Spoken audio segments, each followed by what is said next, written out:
All right. Should we kick All this right, off? sorry. Yeah, let's do Let's it. kick We're it 20 off. minutes late here. All right. Want to do some vocal exercise real quick to warm up? No. Me. Okay. Sweet. All right. So I'll set the scene. Topic today is collaboration. Collaboration is, I think, a pretty big part of the Zed vision, if you want to call it that. You have collaboration built in the editor. You build it from the ground up with, correct me if I'm wrong, but you build it from the ground up with the idea in mind that you want to have CRTTs and collaborative text editing in Zed. So my question is, what's missing today that makes you want to go and improve collaboration? What's missing from the tooling that we have today that makes you think something needs to be done? Max? I mean, when I... Oh, Max, were you about to start? Yeah, go for it. I guess I was like, what comes in my head with that question is just like a workflow that I've always envisioned that's like more fluid than what we do. Pull requests and Slack and screen sharing, the like trifecta of today's collaboration tools is like,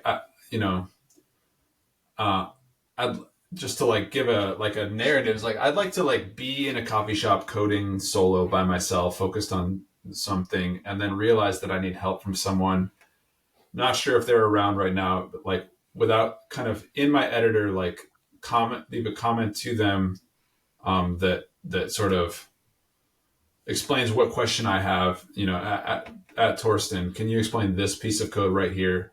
I don't have to go like find the Git blob corresponding to that code on GitHub. Like, there's not that jump, and then I can resume what I'm doing. And then like, if you're, say you're in a coffee shop at the same time and you want to respond to me in text, you can just jump in and say, oh, we changed this API. Now you need to do this. And you're coding with me for a second, and you type that in chat. Like, great, we're still, it's a lightweight thing. And then I realized, wait a minute, I have a deeper question about this. I need to talk to you.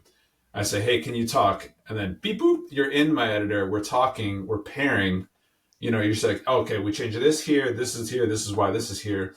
I take you on a tour. We do some intense collaboration, and then we part ways. And it's not like, you're not looking at my screen. Obviously,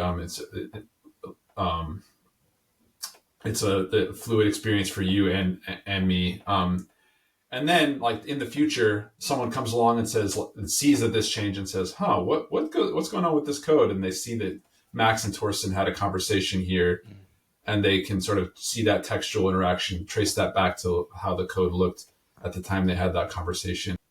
That's what I want. I feel like we've built a really important part of that right now, but not the whole, not the asynchronous piece. But just to jump in, I guess I could argue and say all of this is already possible with what you mentioned, Slack, whatever, Zoom, GitHub, and all of this. But you said fluid, I think, 2 times.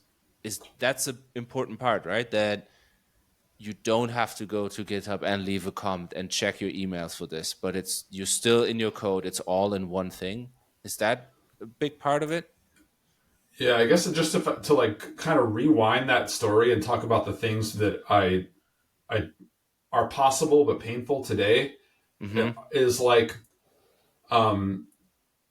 today is, it's at that initial moment that I realized I had a question for you.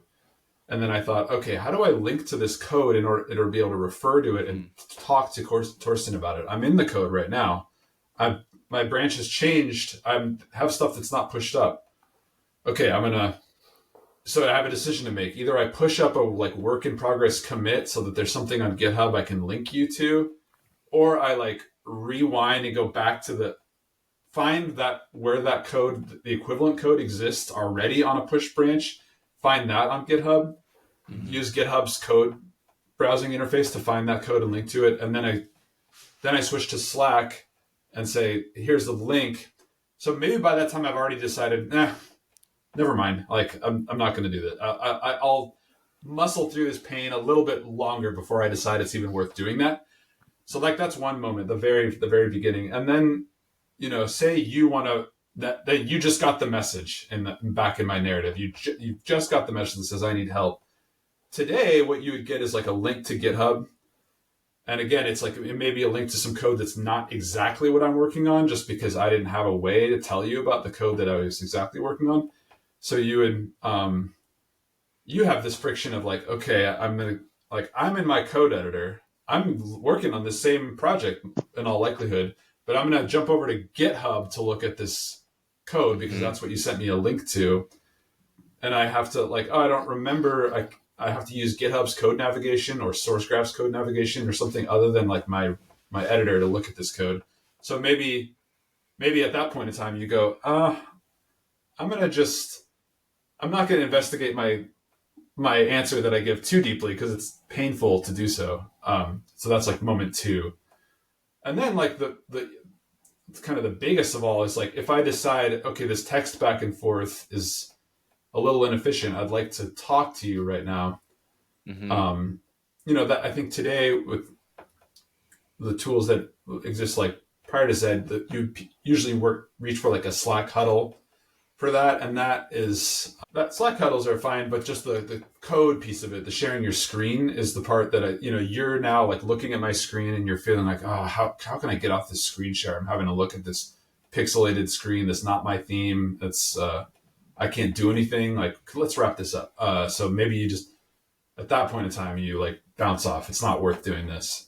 And then finally, the people who want to find out about this conversation later because they hit the same piece of code, that's like, I would say maybe the worst piece is like what you would have to do, I think. So you come along later, Antonio comes along looking at this code later, hits some similar issues that I discovered.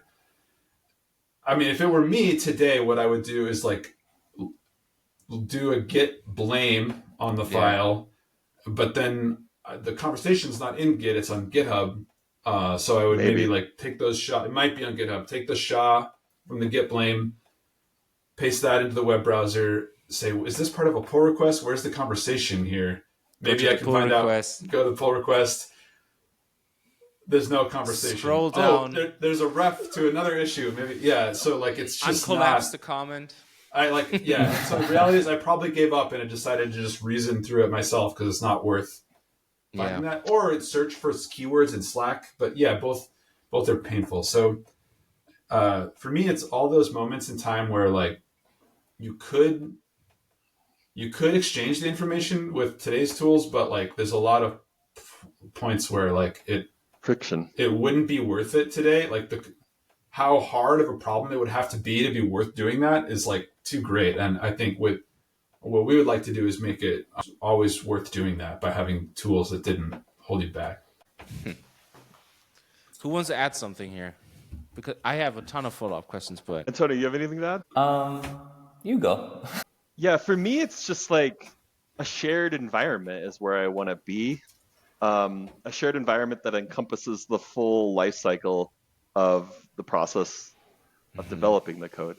So with Git, you have sort of a shared environment. The environment is the repository environment, but the granularity of commits, I think really distorts our behavior around communication around code. Because like one issue is like a commit. What is a commit? Like a commit is a snapshot at a point in time that's static. And right now, like the only things you can really talk about are commits. But if you can only talk about something that like was a snapshot at a point in time, then like as time passes, the relevance of that conversation just sort of drains away, right? Because like you're talking about an outdated chunk of the code. And so that means that we tend to only talk about new code, but there's all kinds of code that it probably makes sense to have conversations about. It's just really a pain in the neck to link to them in a way that, like, you could link to a snapshot in time. Like, I could push a WIP commit and link to that snapshot and have a conversation. But, like, again, as time passes, the relevance of that conversation is just going to drain away because it's anchored to old code. So just the ability to, like, bring conversations forward through time, like, actually link a conversation to a piece of code instead of a snapshot of a piece of code, like actually drop a anchor to a character, and as long as that character lives, being able to carry that, like see that there was a conversation tied to it, that's like a big thing that's missing to me.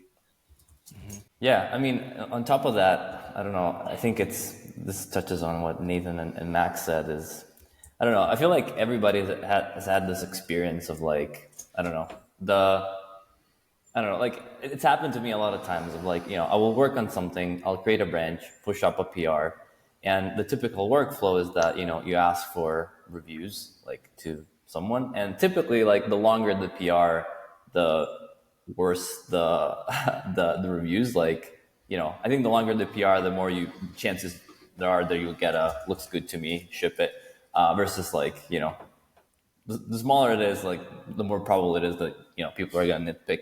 And I don't know, like, and the problem of PRs, today that I really like dislike about them is, if you're good, like what you'll do is, you'll be really good with your commit messages, right? You'll like describe them really like perfectly, and like by the end of it, right? Like you'll push, you'll like write a summary in the PR's description, right? Mm-hmm. But even then, it's like, okay, like that summary is only like, your recollection of how things went.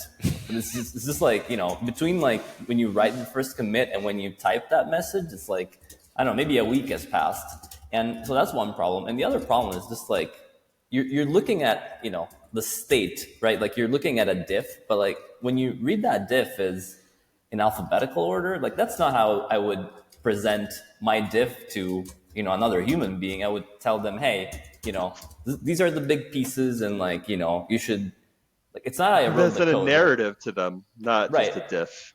Right. And so, and yet that, those interactions that Max was describing, like, did happen while you wrote that code, like, because maybe you did have that screen sharing session, or, you talked to your coworker, right?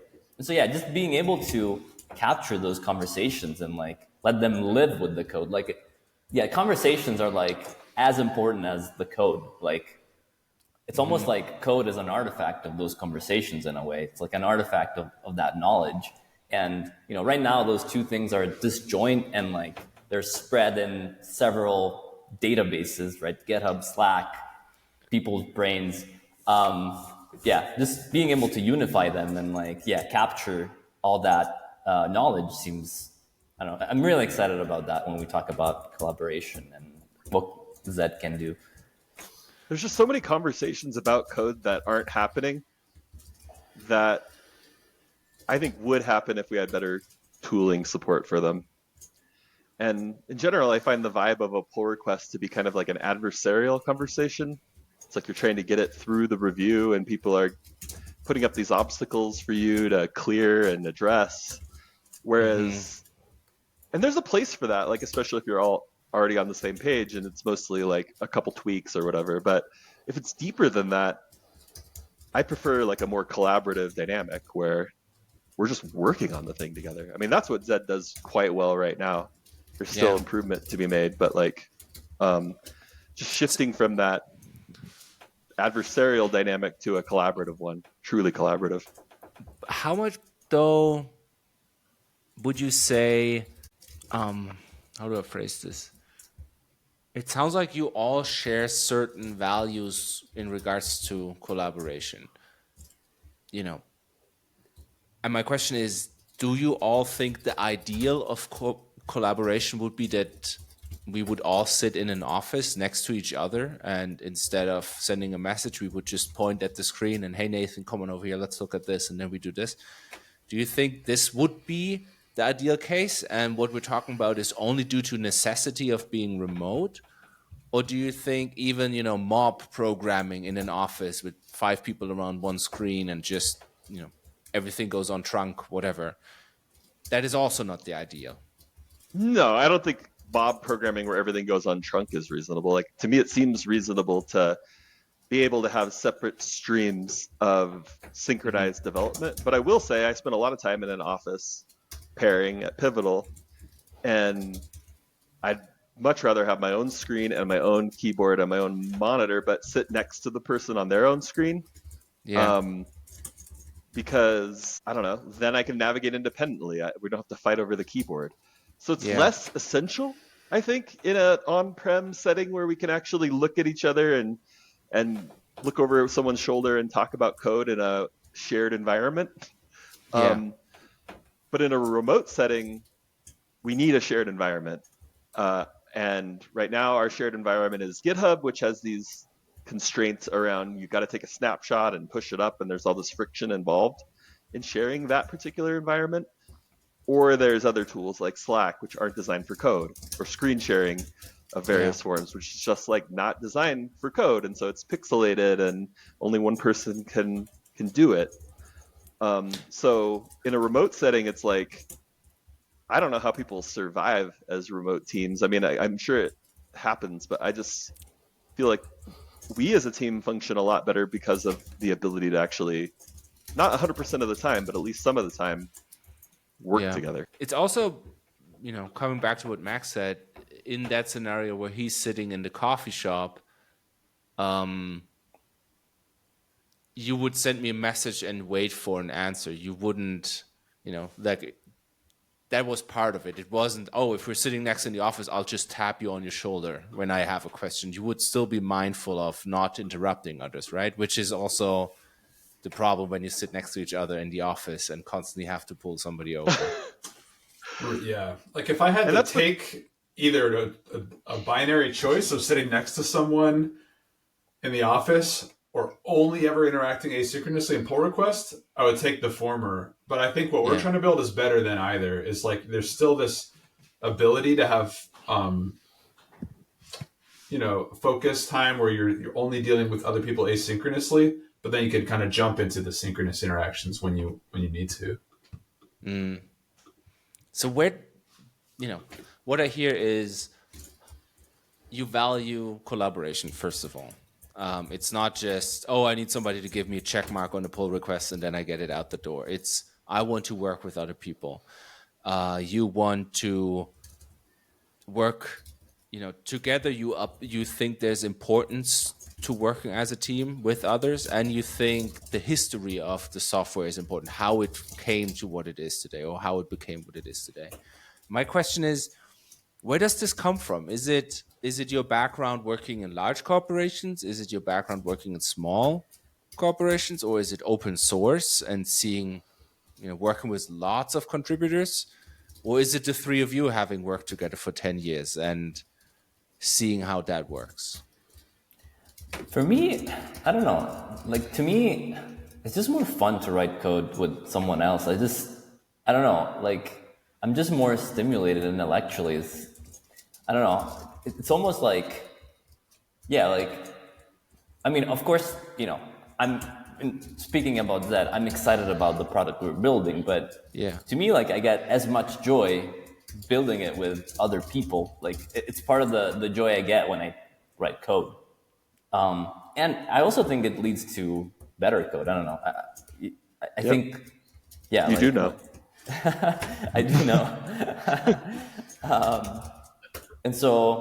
And another thing I will say is that for me, it's been a way that, I've made friends by writing code with them, like, for so much time, I feel like at every company I've worked at, these two guys obviously are, great example, but, in other companies as well, with all the people I paired with and worked with, I just established that relationship. And I think that's so important, like, as human beings. And I don't know, that's something that I'm really excited about. Just, working with other human beings, being friends with them, and building the best thing you can build together.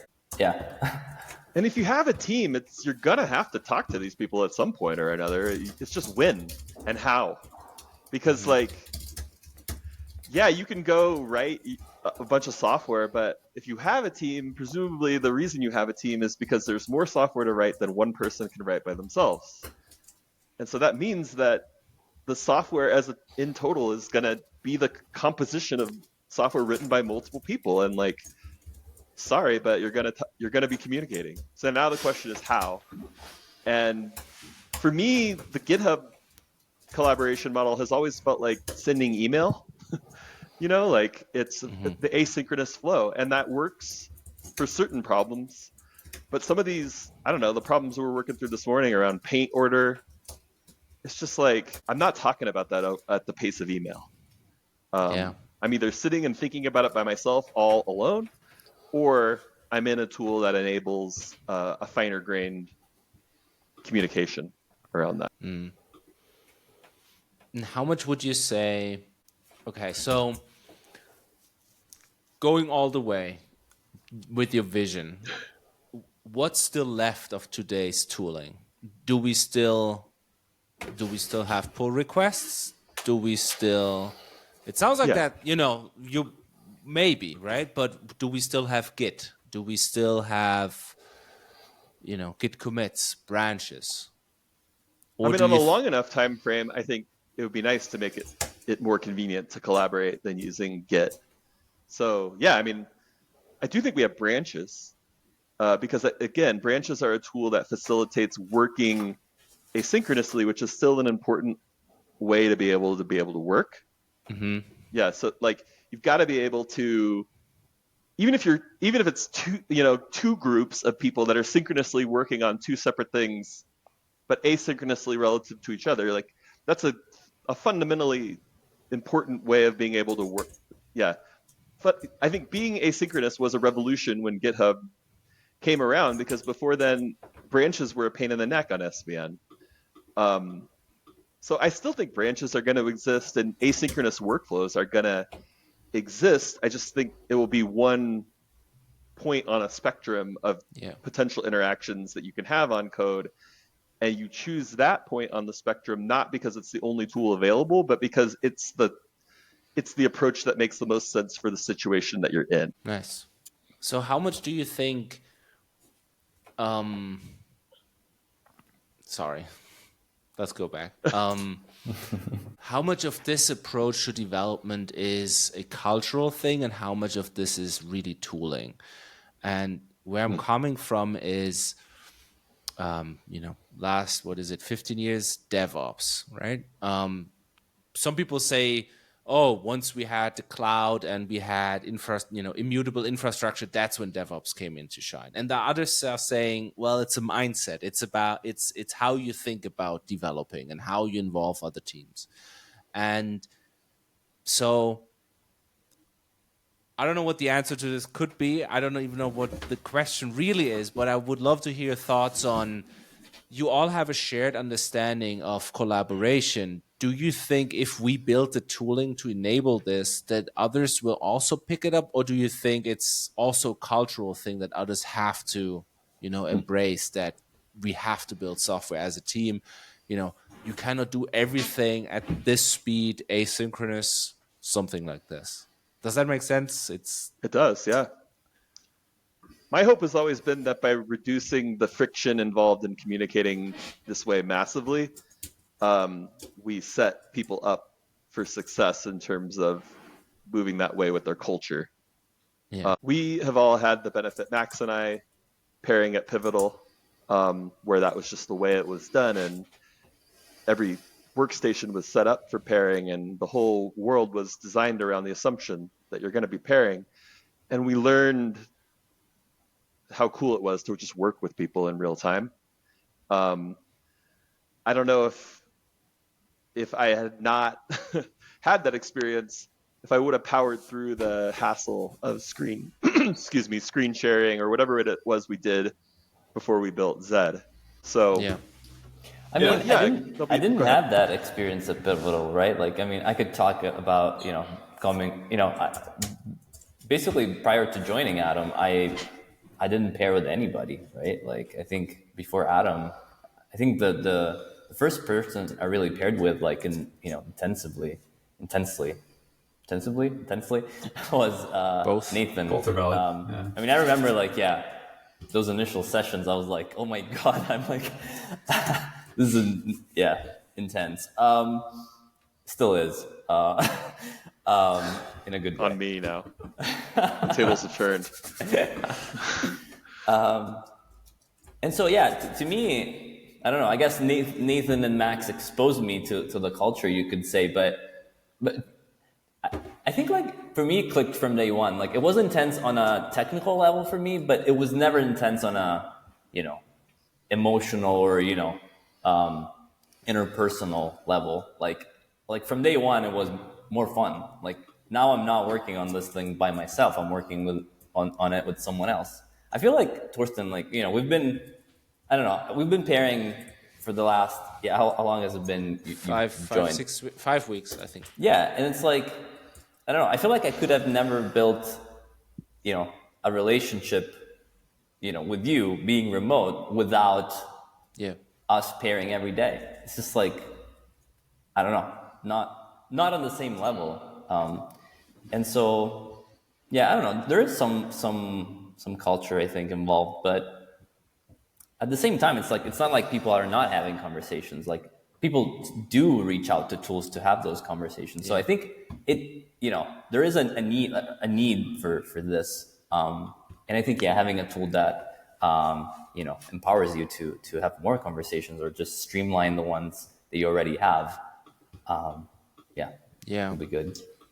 Yeah, I think pairing has a connotation. People say, people view it as kind of niche or something. Like I don't want to have to. I think it's kind of associated with all these things. The two keyboards attached to the computer, like the tooling associated with it, the having to like stop typing because someone else wants to type, and it's like the input is going to the same device.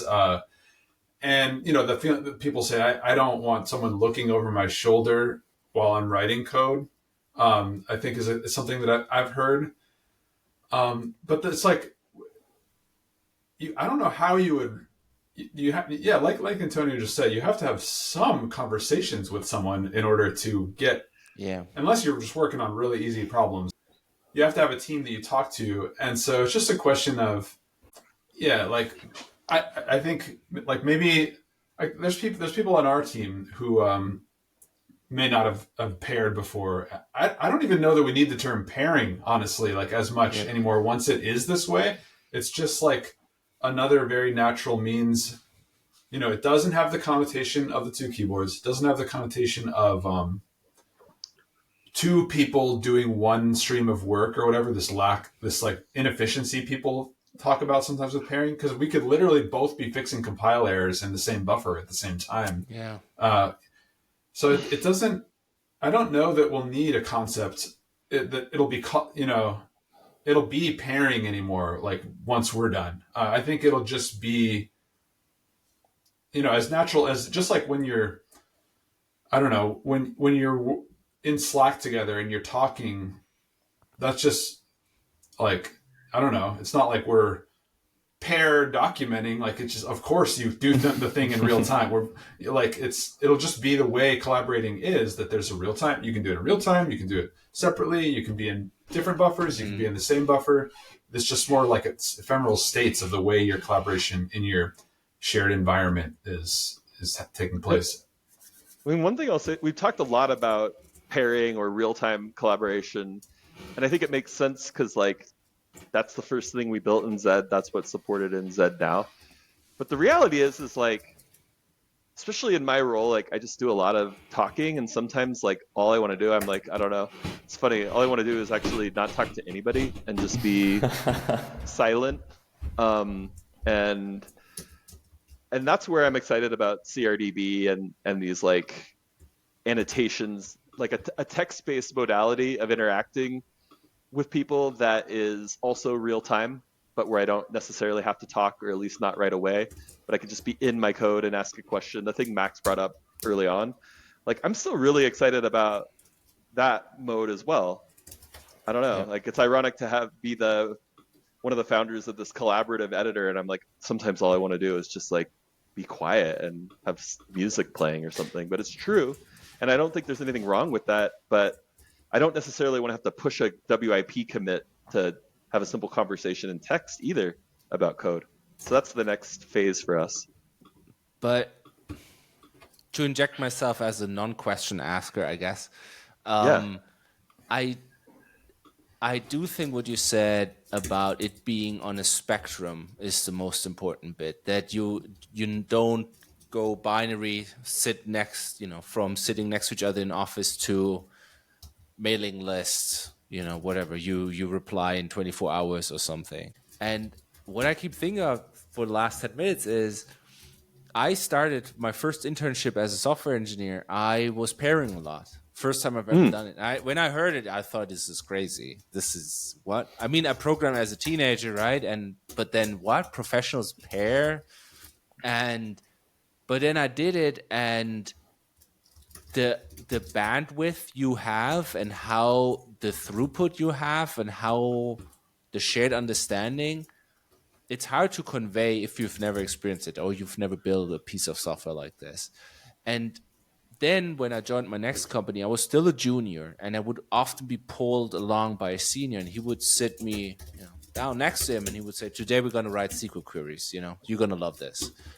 And then after that, less pairing over the years. But it was always knowing that this is a mode that could be done. Like, hey, let's jump on a call, or let's do this together. The next 3 hours, it's you and me, and we do this. So I do think, knowing that the spectrum exists and that it's not a binary thing is a really powerful thing, and that you can actually work together with people for 5 hours every day and collaborate. Yeah, I don't have a question, sorry. But does that mirror what you think, that you want to make it seamless to go from one mode to the other? You don't want it to be, hey, like you said, Max, like, we're not about pairing, we're about collaboration. And then, like you, Nathan, said, sometimes that means async, sometimes it means sync, sometimes I want to be left alone. But it's always within reach, without friction. Yeah, and a big part of that is, like, I think the only way to do that well, and a big reason why we wanted to build Zed, not the only reason, the number one reason I wanted to build Zed is just to build the best damn code editor that exists on Earth, period.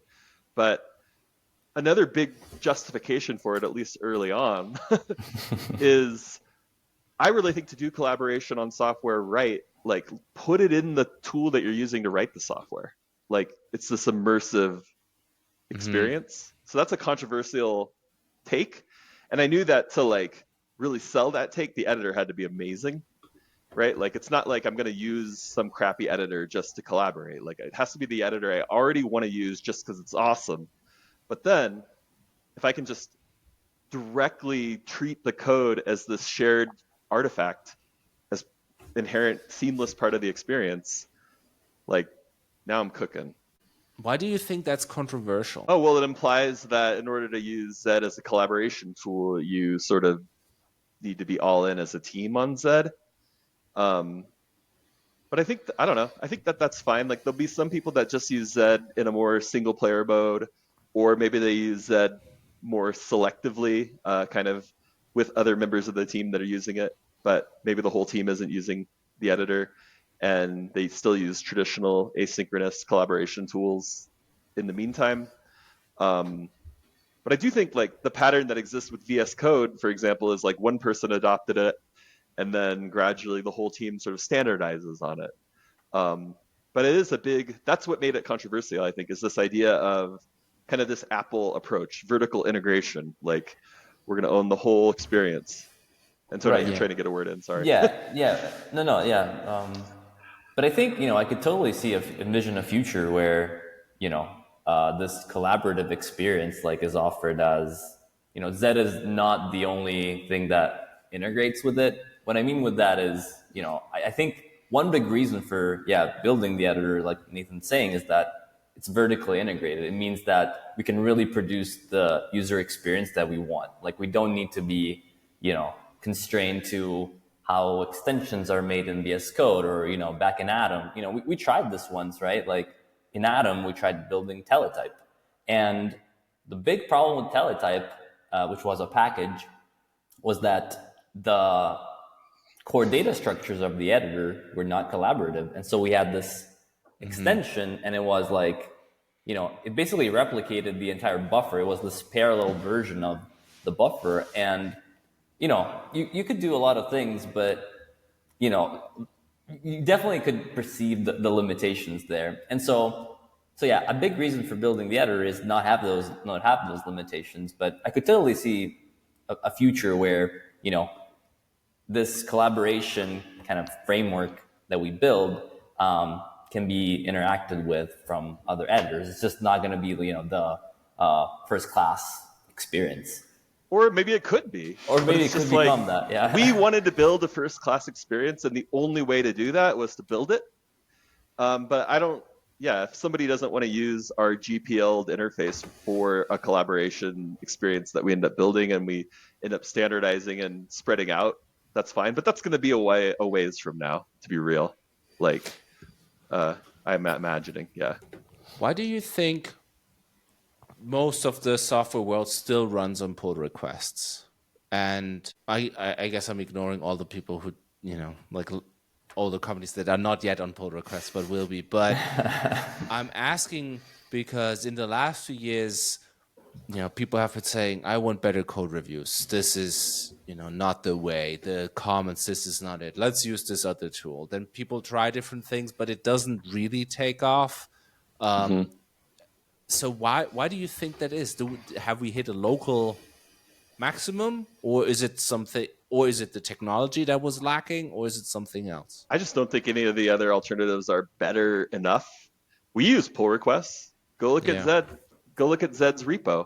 Tons of pull requests, including those opened on our team. Now, a lot of those commits on there might have two authors, but we still use them. So for this modality of like asynchronous, let's look at a diff, leave some comments. I mean, maybe you can sort of refine around the edges of that experience, but the reality is like GitHub's presentation of that workflow is like good enough for most people that it's not worth the additional overhead of switching to some less familiar tool or a tool where the code isn't hosted, or etc. But what Zed makes possible today, and what will make possible when we accomplish what we're trying to accomplish. I think I'm still in a Zed channel broadcasting this whole conversation. Let me leave. Yeah, like, just isn't possible to do with snapshots, right? Like, we're talking about more of an operation-centric sort of CRDT, or just a finer grain level of interaction. Whereas in my mind, like, these alternative pull request review tools or branch review tools are not really fundamentally changing the paradigm. And there's a lot to be said for pull. I don't know. I think not only the presentation for snapshots is good at GitHub. There's a lot attached to PRs, right? There's CI, right? Like, so I think that's also a big part of it. So, and I don't have anything against pull requests, and I will continue to use them. Or eventually, if we decide to pull that into Zed, I will continue to use asynchronous workflows. It's just we need synchronous ones desperately, I think. But Nathan, you said earlier, you mentioned the whole software development lifecycle, which in its common definition often includes also deployment, debugging, whatever, even incidents, stuff like this. But so far we only talked about the actual, writing code together or producing code, and then it might end up. So what happens to that code after? Yeah, and so do you think, like, in your vision, would you also change the other parts too? Like how we debug production software, how we together look at incidents and whatnot? Do you think this is also... Do you have thoughts on this? I do, yeah. Not as many.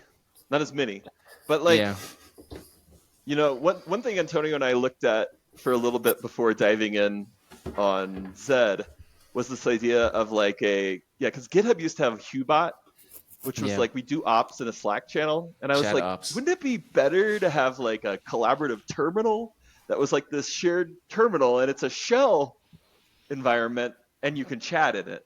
Kind of like bring the chat to the shell rather than the shell to the chat. So that's one thing I would love to do, is have this like collaborative situation room ops shared terminal type thing. And then another thought I've had around other parts of the development lifecycle is just having your editor sort of be your your command center into a lot of that stuff. So, but I haven't thought as hard about that. I mean, I've had dreams of like, using some of the anchoring facilities, like using the code as sort of a database almost. And so when exceptions start flowing in, you can almost write them to the code base as like an exception happened here in production in this sort of meta layer that's floating on top of everything. And then that's surfaced in the editor.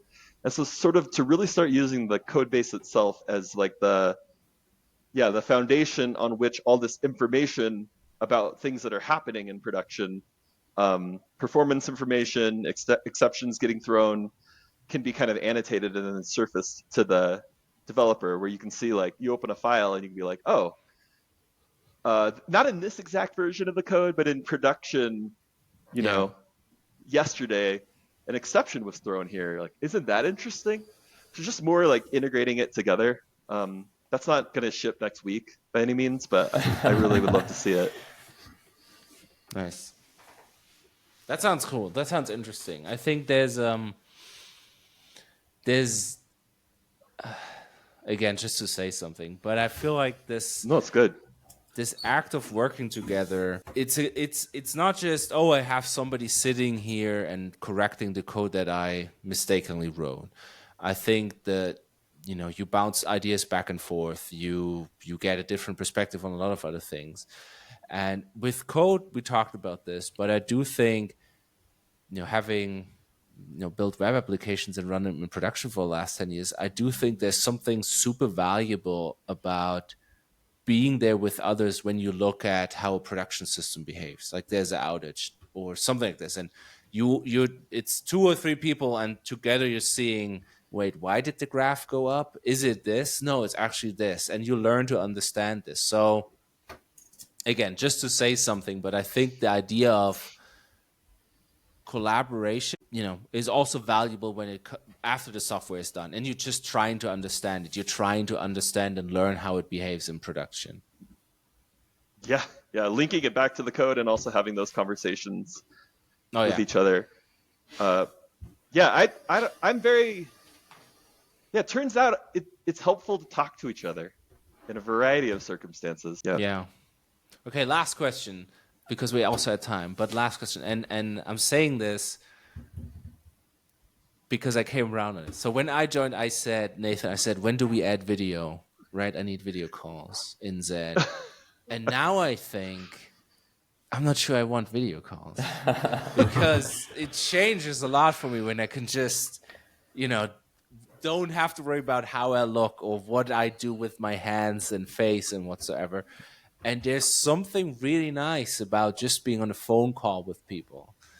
Do you think this is important? Like that this is kind of like a happy accident that, you just didn't get around to video calls, but that's how it works? Or do you think I'm overestimating this? So interesting. I feel the exact same way as you, Torsten, with like, I like it makes it feel more lightweight to me that the video isn't, at least like by default, we're not in there. There's also nice things about seeing all of your faces. So I haven't like made a hard like philosophy about it, but I kind of enjoy that I can like, I don't know, like be like eating a burrito and like just consulting in someone's code and being like, no, like it's just again, it's like it's not real example, but okay. For me, it's like, it seems fine to add. It wouldn't be that much additional complexity, so we could add it. It's just like not a priority because we don't need it. Yeah. Yeah, I don't know. What this made me think, I had a conversation with my therapist this week, and we were talking about how in therapy, when you go there, like there's this chair, or like this, what do you call it? Like a lounge sofa? Chair? Yeah. And like, and basically like she was explaining to me how like not looking at the therapist and like just like staring into the void is kind of puts you in stream of consciousness mode. I kind of like that about not having video, I guess. The fact that I can just stare at something and just be like, just vomit thoughts. But what I will say is like, I got a Vision Pro. I'm probably going to take it back because I think it's too heavy. I might keep it. I don't know. I'm trying to decide. But what I would like is if I could kind of put like a virtual office around me. Like I want a situational awareness that I don't think video really will add. I'm looking for something else like that I get when I'm, like I remember being at Pivotal and they would have like wide desks and they would put like 4 or sometimes 6 desks together in like a big pod, and you'd be working together and you just feel the energy of the people around you. You kind of overhear like what people are talking about. And so there's something about like being aware of what people are doing and where they're at that we're trying to kind of reproduce a little bit in the channels panel where you can see faces. And I don't think a video of Antonio's face is really that useful to me. I just need that GP Tonio coding output, but like but if I could see like Max and Conrad or you and Julia or something sort of proximate and maybe even, I don't know, that would be cool. But, let's just try to get like following working first. Sounds good. All right. Thank you so much. This was nice. Thank you. Sorry I was so late and it went so late. No worries. We should try to have them earlier because I could feel our European friends are a little like done for the day. Yeah, I do. In my defense, I think it's an abstract topic, and in right. With a lot of the things you said, I thought, I think tomorrow I'll have a lot of questions. It's this interesting. I don't know. I find it really interesting, especially since it's more than just talking about features and technology. It's truly about how do we work together and what does collaboration even mean. And I don't know. Right. And it's hard for me because it's like, I don't know. I have this perception, I guess, that there's this large cohort of engineers that are like hostile to the idea of collaborating. I guess it's fine because like they're not necessarily our target market, although I'd be happy if they use Zed without collaborating and got value out of it. But like, that's hard for me of just navigating that. I know how strongly I feel about it, but I also don't think it's necessary to like ram that perspective down everybody's throat. Yeah. Super hard. But, like, yeah. I don't know. I think there's a lot going on. I think I wrote a post like 2 weeks ago or 3 weeks ago about this, that, we don't have appointments on the calendar and people just come in and hop in channels and whatnot. And people sent me emails and were saying, well, some left comments and they were saying, oh, this sounds exhausting. Like when I pair after 1 hour, I like it for the ideation, but then I want to go and write code on my own. And other people said, oh, I love this. And to the people who were skeptical, I thought, yeah, but have you tried it without video? Like, have you tried this?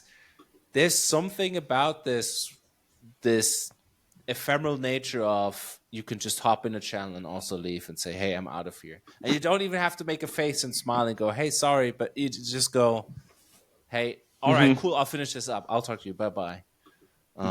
That's a cultural thing I think that we've had to even evolve a little bit of just like, bye.